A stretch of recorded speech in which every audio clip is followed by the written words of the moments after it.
যুদ্ধ চলাকালে একটি মার্কিন F-15 যুদ্ধ বিমান ভূপাতিত করে ইরান।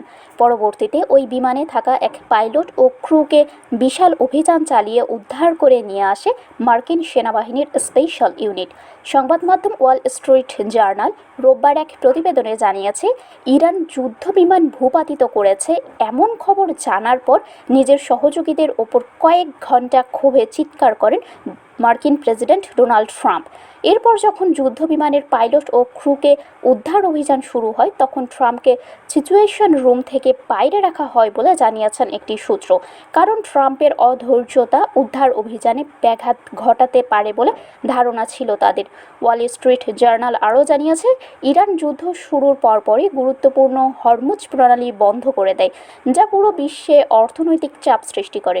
এমন পরিস্থিতিতে ট্রাম্প ইরানের সঙ্গে যুদ্ধবিরতি করতে উদ্গ্রীব হয়ে পড়েন বলে জানিয়েছে ওয়াল স্ট্রিট জার্নাল। এছাড়া হোয়াইট হাউসের কর্মকর্তারাও অবাক হয়ে যান, ইরান এত দ্রুত ও সহজে কিভাবে হরমুজ বন্ধ করে দিয়েছে। এক্ষেত্রে অবাক হন ট্রাম্পও। তিনি এমনও মন্তব্য করেন, শুধুমাত্র ড্রোন দিয়েই একজন কিভাবে হরমুজ বন্ধ করে দিতে পারে। শারমিন শিমু, বরেন্দ্র টেলিভিশন।